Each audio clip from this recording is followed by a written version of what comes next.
All right, so welcome to the Suntree Country Club 2023 annual meeting, even though it's held in 2024. Before you is the agenda. I'll cover some welcomes and some introductions, and then I'm going to turn it over to the general manager, and he will lead you through what the state of the club looks like right now.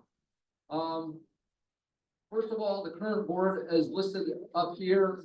Dawn and George are both leading this year. George served on the board for 6 consecutive years, and he was long the impetus to moving the club to the use of performance excellence surveys and integrating it with the strategic planning. Dawn made significant contributions to the board through membership committee, worked with club bylaws and rules, and this year he was the chair of the house committee. Thank you both very much for your time.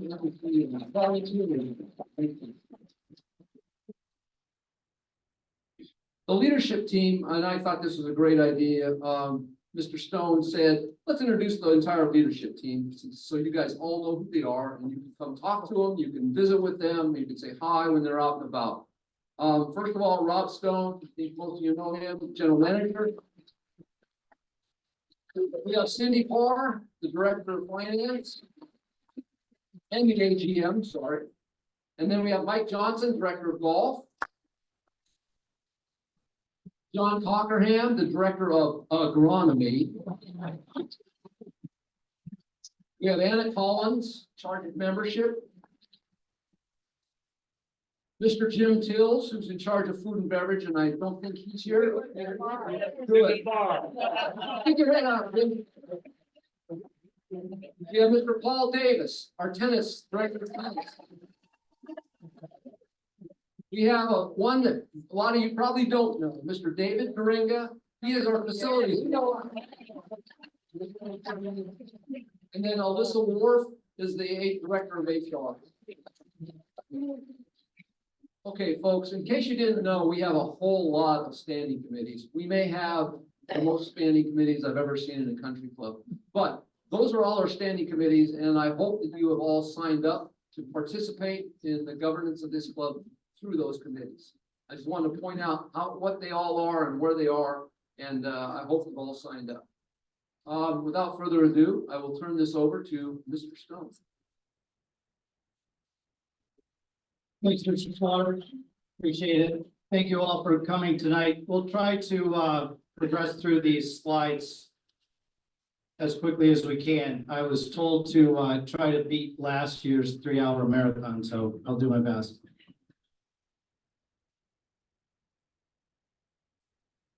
Before I get into it, I just wanted to lay a couple ground rules here as I get into the presentation. This is a presentation tonight. It's a presentation of what we did last year, what we're going to be doing this year. The slide deck will be available online when it's completed. It is also being recorded via Zoom, and you'll be able to have the Zoom link of the entirety of the presentation as well that you can take a look at. I know that some of you came with pen and paper in hand, and some of you are taking pictures. Fact checking is great, but email me tomorrow and be happy to set up meetings with all of you one-on-one, or quite frankly, even with the leadership team members that were introduced. They are the subject matter experts at the club. They are going to be the ones that I'm going to be going to if I don't have the answers for the departmental questions that you have. So without further ado, we have the operational financials from this past year. Expenses did exceed revenues. We did lose last year $83,131, and that is reflected in this slide. That loss is reflective of a less than 1% value of the overall operating income. So it is a number, but it is not a significant number. The loss was funded by operational reserves. Your balance sheet shows our cash position and our equity. As you can see, the cash position increased year over year. A lot of that was a contribution of the pull forwards from initiation fees and collections of capital dues for projects that are still pending. Also, member equity is increasing, as you can see, and your liabilities are decreasing, which is always a good thing, and everybody wants to see that. So Move forward, the investments last year, as they were shared with me, and I confirmed them with Cindy. You replaced the legacy clubhouse roof, this clubhouse roof, you replaced the golf maintenance roof. You replaced roller shade installations at the pool pavilion and the veranda. Replaced driving range drain pipe, which I think was really exciting, right, John? Yeah. But in all seriousness, that was a pretty expensive drain pipe installation. Backdrop and cart staging area, we will get into questions on that did come in. And additional culinary and grounds equipment and replacements and renewals, which is really the not sexy things that nobody sees, but we have to do those every year. Membership update, some questions came in on membership ups and downs, and we'll get into those when we get into the question and answer period, but here are the facts. Membership levels. In 2022, which is on the left, we had 586 members. At the end of last year, we had 622 golf equity members. As of today, there's 627. Tennis equity, we have 121, social 342, and then we get into the non-equity classes. A lot of the class changes happened with the pull forwards. So last year, the club decided in the last quarter, I believe, to pull forward people off the wait list. And the individuals on the wait list were actually in a lot of them were in the social and tennis categories and just classed up. And that was a really big change on there. To advance into some Q&As, there are caps. We have a soft cap of 635 in golf equity and 140 in tennis. And we do not have a limit on social memberships at this time.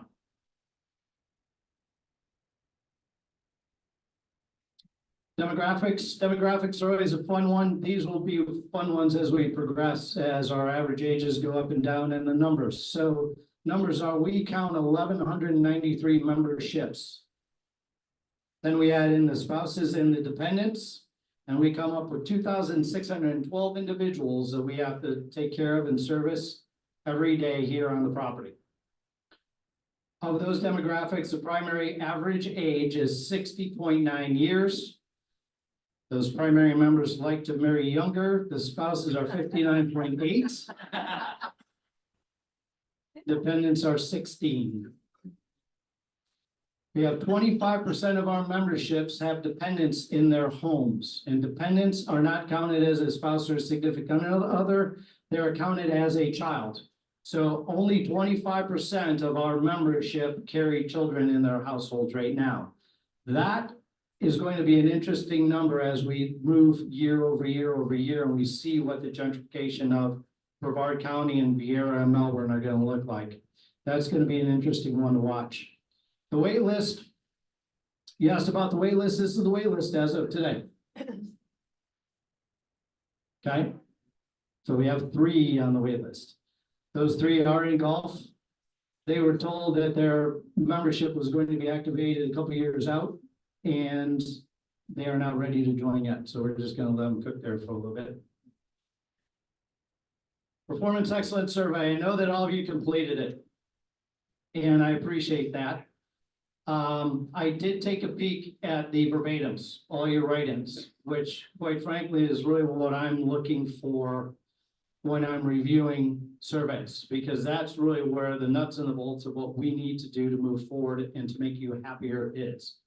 We do look at scores. I haven't broken those down yet. I haven't done the comparatives. But this year we had 570 responses. Last year we had 556, the year before 589, and the first year you had 675 as a club. It's not a lot when you look at the total number of membership, but it's a good, it gives us enough information and good information to act on, which is what we're going to be doing.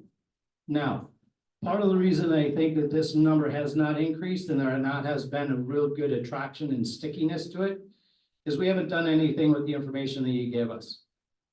I took 2 years during my onboarding. I took 2 years worth of verbatims. I took them and I classified them by operating department, and I read through every one of them. I came up with my own goals and objectives before I even hit here. And what amazed me is as I went through them, they were all the same. Now the tone got a little nastier. why the hell aren't you doing something? So we're trying to take the tone and the inflection out of all your capitals. And gonna move forward with it. And we're gonna get into exactly how we're gonna do that right now. But member survey highlights, there are no surprises here. There's no surprises for me. Mr. Tills is in the back. There's no surprises. So I will defend them a little bit. They did not see all of this. They saw some of it. So this year they're going to see all of it. And they will be turned into written goals and objectives, which will be our SMART goals. The stoplight, the red, green, yellows, if any of you are familiar with SMART goals. So these are all going to be turning into written goals and objectives. For those in the back, dining and social concerns are voiced about menu variety and selection. Consistency has increased, but still has room for improvement. Dining times have improved. Wait and bar staff are in need of formal training. Some staff are too informal. Staff receives high marks for effort and engagement.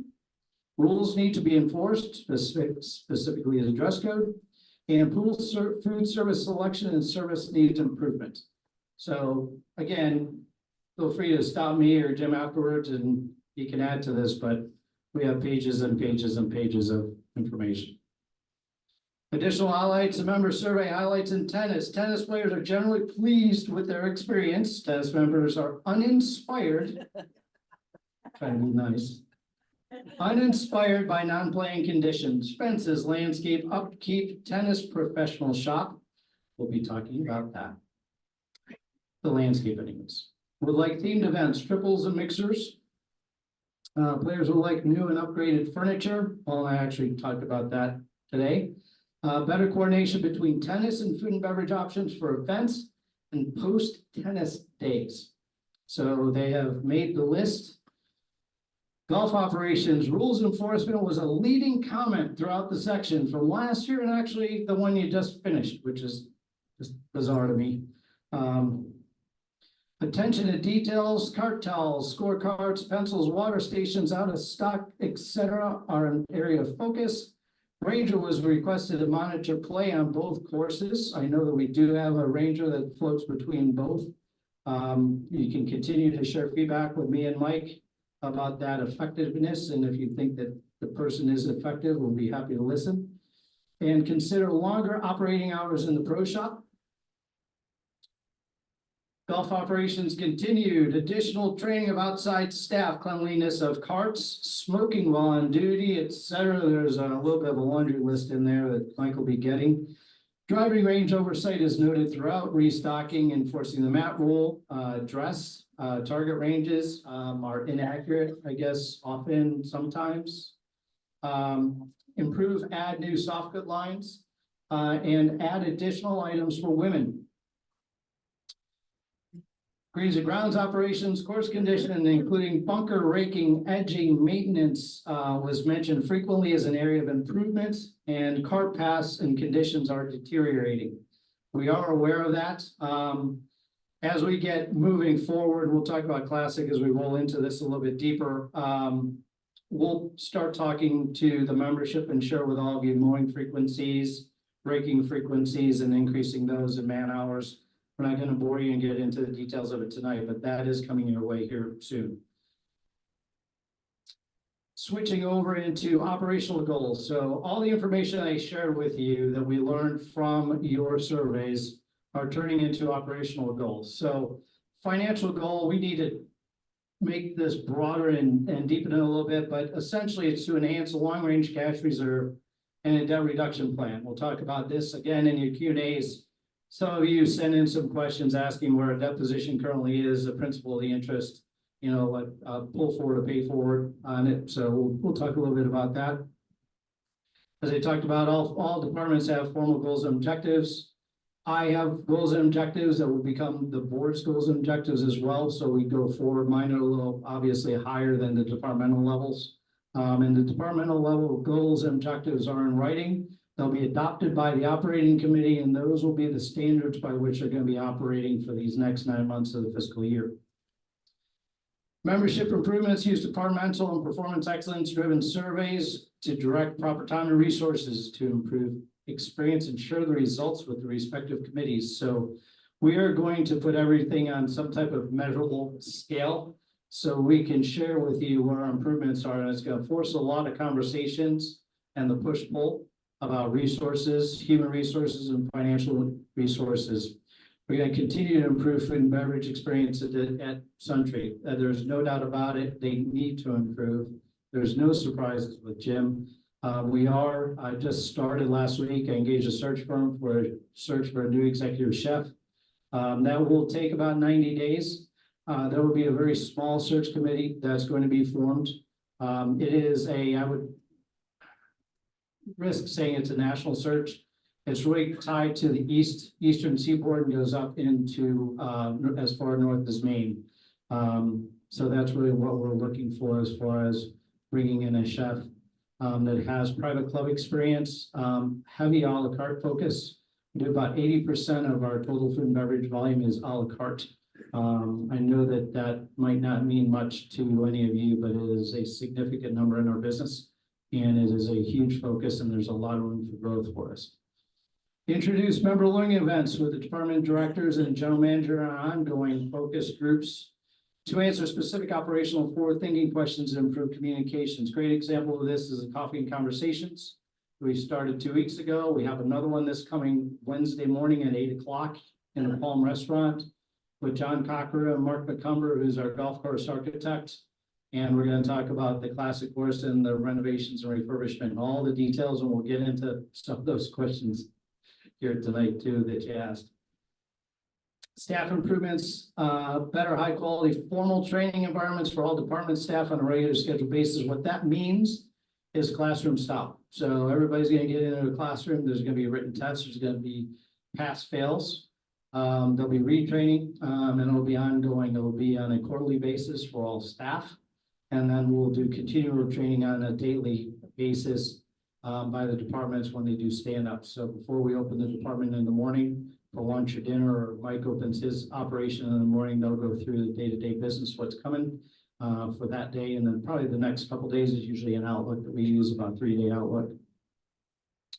Committee improvements, implement new strategic targeted KPIs at committees' monthly meetings, and a formal quarterly review of the KPIs as well as departmental goals and objectives. So with this, we are tying our performance to financial objectives so we can all measure, we know where we're going and what we've done, what we need to do to improve service, what we need to do to improve revenues, and what our overall targets are going to be in the departments. And really important is what those mean to the overall club, because we do have to hit our operational targets so we don't lose money overall, and then we can continue to pay down debt. We can continue to generate operational reserves, and we can continue to add money into a capital reserve so we're protected and better protected as we go into the future.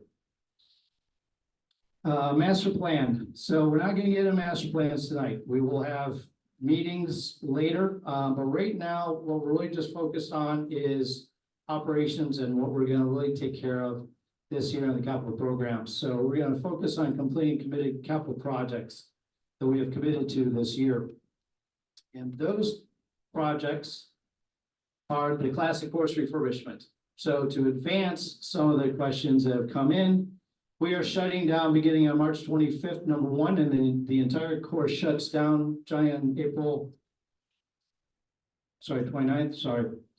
on 29th. We are rebuilding all of the tees. We are rebuilding all of the bunkers. They're all going to be new with new sand. We're redesigning holes 1, 7, and 9 and additional drainage.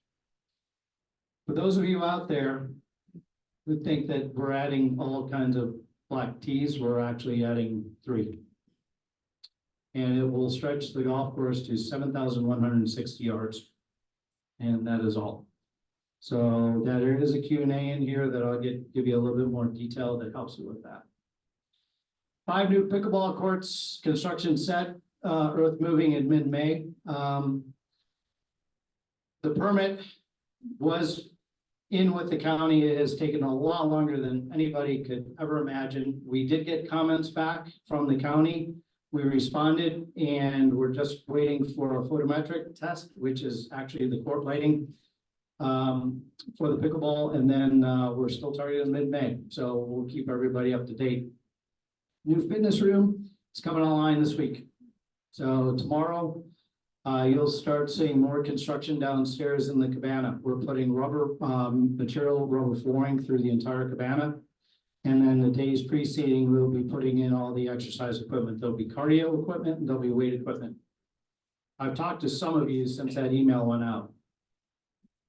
The club took its time to hire a third party who builds country club gyms and gyms up and down in the Southeast United States. The club chose mid-grade equipment on purpose. We did not go to the top. We did not go to the bottom, specifically mid-grade. We also understand that we might not, when we start, have enough ellipticals or coming bikes or rowers. We will work through that. I promise we can swap some materials in and out. The cardio equipment we are leasing. Well, it's a 3-year lease for the cardio because it's high use and high turnover. The weight equipment we are going to purchase and has a residual value that we can sell. It is a proof of concept. Right now, the room downstairs in cabana room is about 2,500 square feet and has a good amount of room in it for all of you to utilize. As you saw, you'll get key fobs if you'd like to utilize it whenever you want. And you can get those from Anna and Katie's office. Upgraded acoustic tiles in the Palm Restaurant. Phase 1 was complete. Phase 2, it's actually crossed that off the list. It was completed today. We added additional tiles in the Palm Restaurant. We filled out the spaces on the walls that we could. Jim and I went over there before this meeting tonight and turned up the music and had a nice conversation. So I'm really excited to see what all of you think now that we have maximized the wall space that is in the Palm Restaurant. Just really see what you think as far as being able to carry on a conversation when the restaurant is full. I think you'll really appreciate the work that was done. We are installing Perry Weather Safety System. It is real-time weather reporting. It is a competitor for FloorGuard. It's an app-based and it's a member's ease of access. So all of you will have it on your cell phones. It's not geofenced and everything or anything like that. It's truly real-time from this property. There'll be 5, maybe 4 horns throughout the entire property. The radius of these new horns is pretty incredible. They are all solar powered with battery backups with a home station. So that will be coming online here pretty shortly. For the tennis players, we are blowing out courts 3 and 4 this summer before your league starts. We're also repairing that drainage that's in that back left corner of court number 4. We know that that was a problem. The company recognized that that was a problem after it was installed, and they're going to come and they're going to add some more drainage underneath that as well.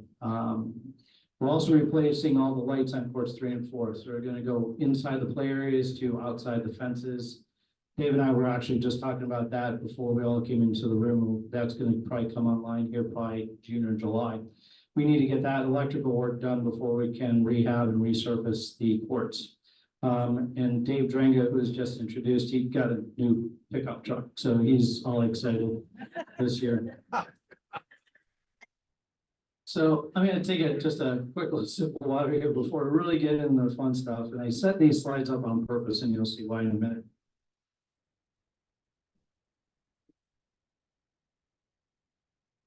So we all need to understand that we're all together.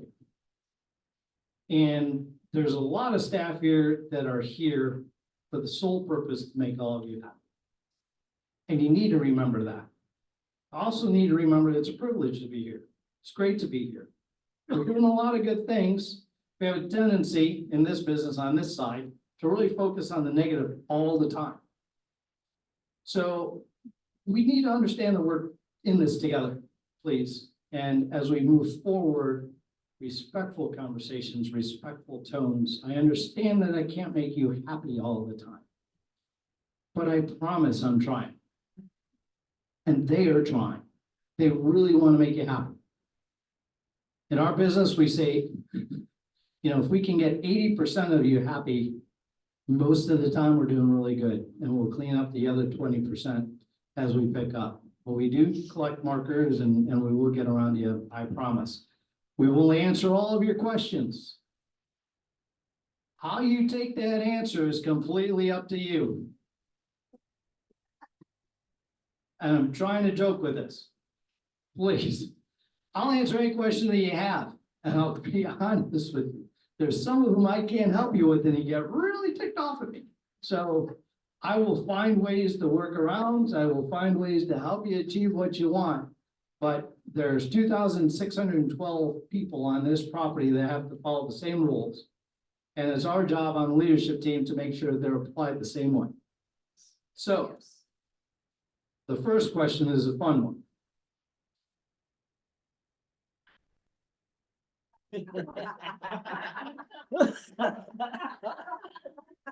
Censorship is a real reason we have to submit questions, because the board, I did not change any of the grammatical errors in any of these. I cut and pasted them. I didn't touch it on purpose. That the board does not want to face the membership when asking tough questions. The example set from the candidates forum makes that clear. The board wants to censor the audience. Why are questions being censored at the forum? Is it because the board is afraid to face the type of questions from the membership? Now, we did have a meeting, full disclosure, prior to this, the board and I, going through all the questions, the slide decks, getting them all ready. And they said, yeah, Ralph, let's leave it in here. You can see what some of your fellow members are saying. So the real reason for this, right, is that we get to collect the answers in advance, so we can give you the facts when we're standing up here and we're not debating back and forth and you're calling each other liars and people liars. This is not good. It's not. Let's be healthy. Let's get into healthy practices. There's no car rule. Now, all the questions that we got in, 6 of them were on the 2-car. There's not a lot. But the discussion on this rule, right, took place months ago in the spring of 2023. We collected research from the USGA on the damage that car traffic has. I have 100 copies of a USGA report right here that the Green Committee reviewed. If you want to take it home with you, have it all right here. We also have best practices from all the other country clubs. I understand that you don't like this answer, but again, we're answering the questions. We did the research. We need to move forward. We need to give John at least a fighting chance for the turf. A lot of carts and a lot of wheels have been going through there, and it gets tough after a while. Since 2019, the rounds of golf increased substantially through COVID and has remained up. The counter that you might say is, well, you took in some new members. Did I really take in that many? Did I really take in that many? But your round counts are significantly up.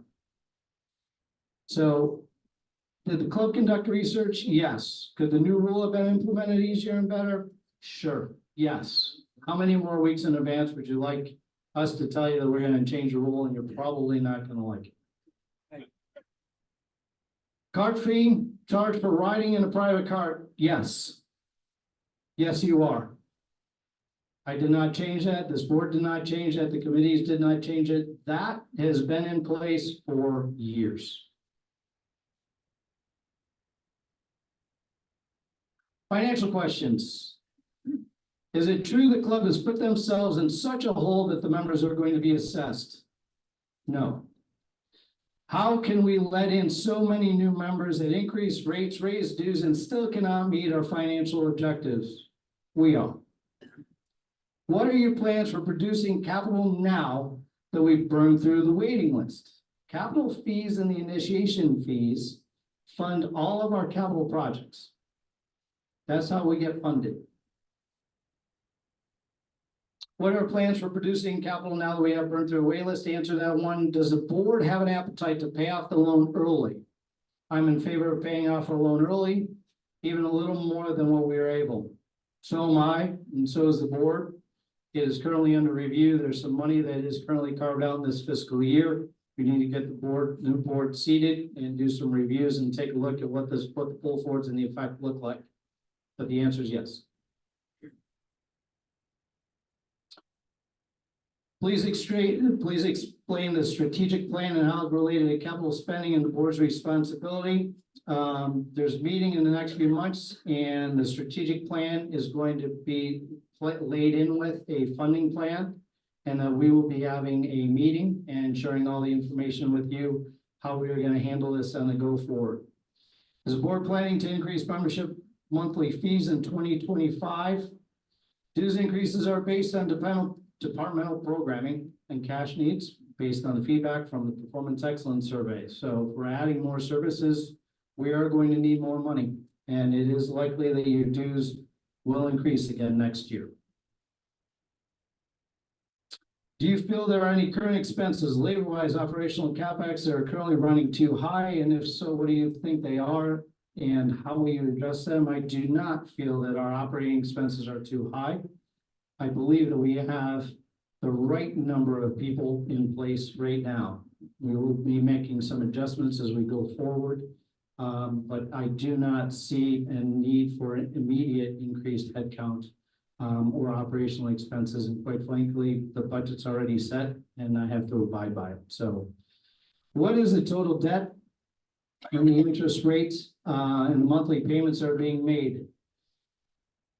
Total outstanding debt as of February is $6,817,677. You can check with me tomorrow and I can give you the exact number. That was at the end of February. The interest rates is 4.12, and the monthly principal and interest payments are $55,975.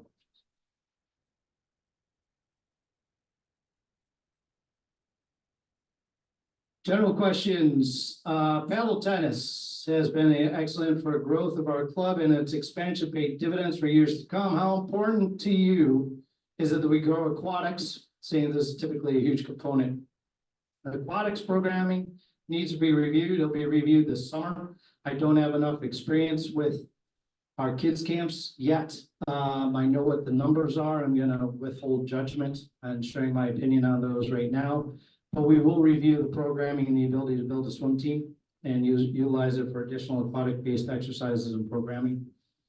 Tournaments, additional members has led to issues with parking. There was a plan to address parking, including temporary parking for the events. Please stop me afterwards. I'm unaware of a lack of parking spaces at the club in general. I do know that some of your fellow members love parking on the grass when there's plenty of open spots other places. But we have also significantly reduced the number of outside tournaments during the week and moved only a handful of them, like how many of Mondays? So maybe 5 Monday tournaments this year on Mondays. So I don't see issues for parking. If you do run into problems, please feel free to stop me. The board, they designated me to answer these questions for them. Will the board return to its composition of a 9-member board to better serve the membership? Yes. Yes, they have talked about it. This incoming board is going to consider options to get back to a full board of 9, and they just need to weigh in the ins and the outs and puts and the takes on it. Number 2, to better encourage applicants for board elections, will the board eliminate its qualification criteria and empower the nominating committee to evaluate all candidates on their merits? The board is reviewing and considering best practices from other clubs nationally to drive an informed and selection process for board service moving into the future. Number 3, there are 2 questions submitted regarding the board's authority and club bylaws that covered multiple areas. The board understands and believes the bylaws are outdated and that they are going to be going through a full review this year. The board's authority is dictated in those bylaws. They have not violated your bylaws. And any bylaw changes that are going to be presented have to go to a vote of the membership. Classic course refurbishments. Do you think it's fair to have members pay for the new back tees that are only 3 to 7 current members are capable of playing? This is good expenditure of money. I'm glad you're laughing because I'd love to give the mic to the person who can tell me that you only have 3 or 7. I mean, I've got 4 of them laughing back there. So the refurbishment project calls, as I said, for only 3 new back tees. The additional tee work is either resetting the current tee boxes and realigning and recentering them to the center line of the fairways. You might see construction on one side or the other. That's going to give us different angles and different teeing areas. Some of those might be kept. Some of them might go away. The forward tees in the middle of the fairway are going to be formalized. So we couldn't touch those while you're playing golf, which is why we're taking it offline. So those will be raised. It will look like a real tee box for those of you who are going to play the forward sets of tees. So it was just, please, I encourage you, stop me, talk to Mike, talk to John, ask them these questions. We can give you all the information. And the fun part about this is that these are facts, because I can't sit up here and tell you that there's only one, because when you go and play the course in July, you're going to see all 3 of them. So let's have a conversation. It's really easy. So for those of you who can, join John and I and Mark Wednesday for the coffee and conversations, please. They're great. They're informative. We do allow questions at that, which the last one we had was really, really good. And then, so facts, right? So I need a show of hands. How many of you think that we have less than 50 players that can play, have the capability of an index of 5 or better to play from the back tees? Under 50. So under 50. So you think we only have under 50? Okay. We have 99. Mike will give you the report. Came straight off your posting on your gin. Handicap index of 5 or better. Means that you might not want to, but you have the capability to do it. It's a significant number. So I think hopefully as we're going through this, we can arm you with some of the facts as we continue to have conversations about what we're looking at. Food and beverage, dear Rob, name specific ways in which you're going to improve food and beverage. Many of the members of the clubs appreciate that. Only club that limits food and beverage on Tuesdays, I would probably agree. Do we think it's reasonable to do so when we just spend money on a new clubhouse it's not being fully utilized? The entire food and beverage program is being evaluated. I shared with all of you that in the newsletter that went out, I need 90 days. Okay, it really just need 90 days. Took my first 30, got together with president, the board, gave them the evaluation, did the 60, got together with the board, president, gave them the evaluation. Let me get to 90, and then we'll start running here. We got to get some pieces in place. The executive chef is going to be a key component to everything that we do. And I know that I have a lot of golfers in the room. I know that I have at least 99 and 5 or better indexes.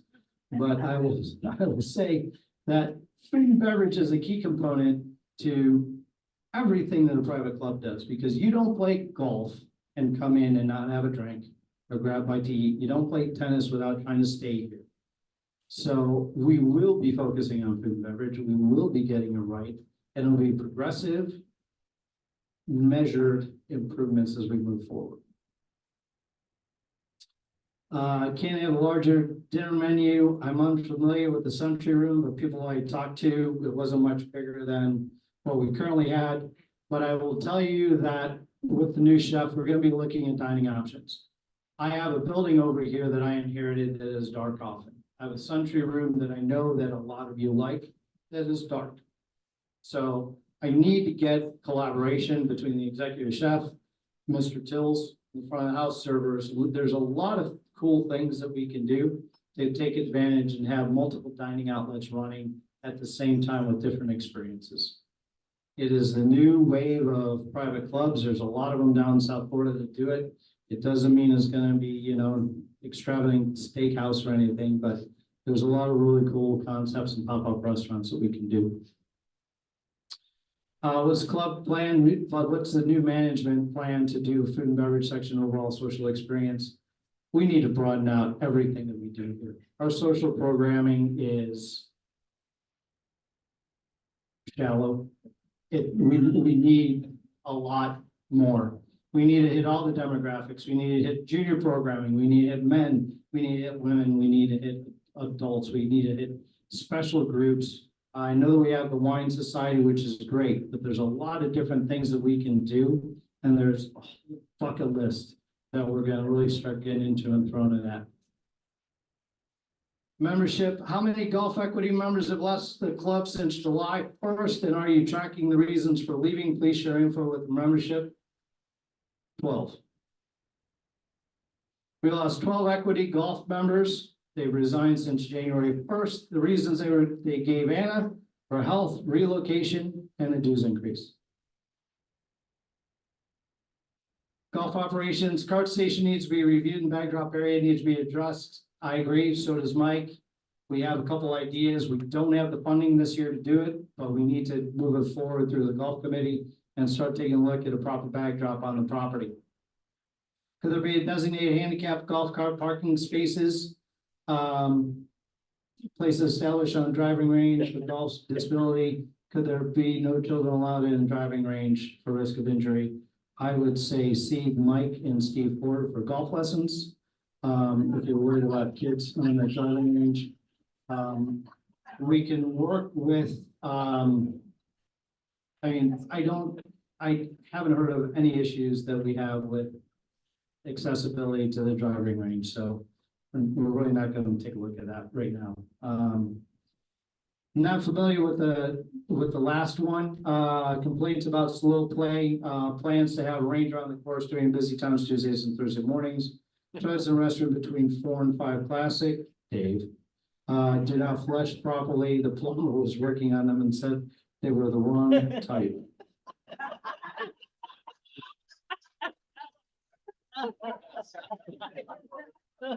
I think it just made Dave's list.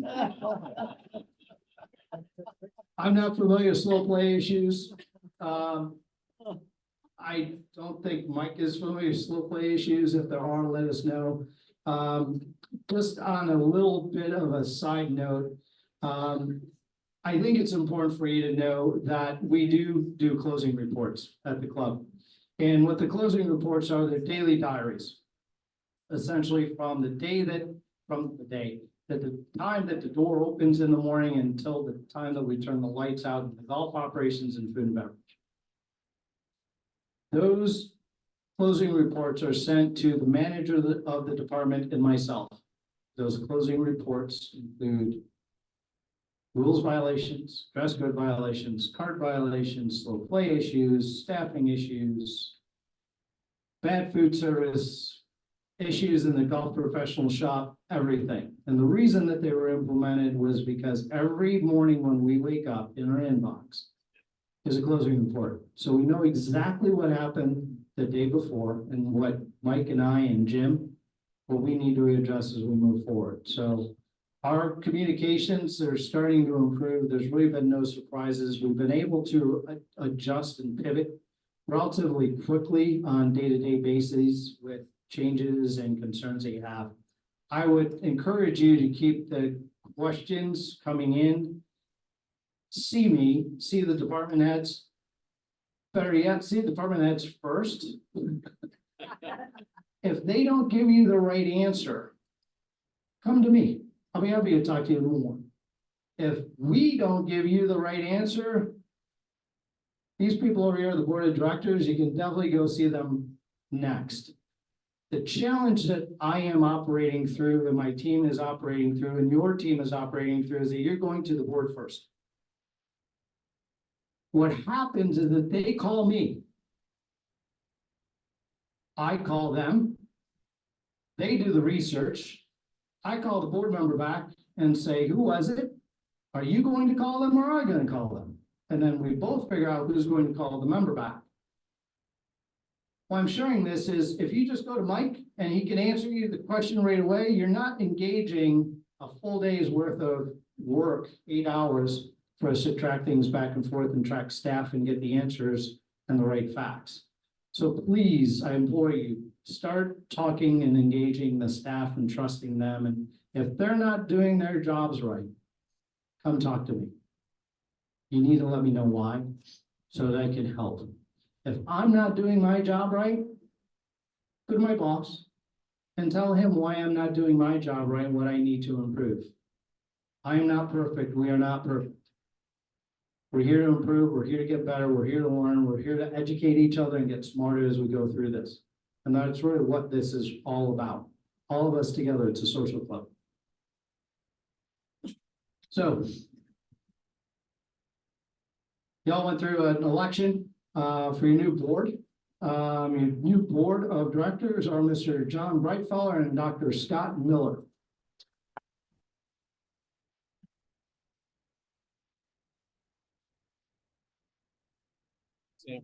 So with that, thank you all very much for coming. The board and I are going to adjourn into an organizational meeting. If you are still here and you have questions, I'll be happy to ask and answer any of them. When I get out of the organizational meeting, it's just going to be up in my office. But other than that, have a wonderful night and thank you all very much for coming.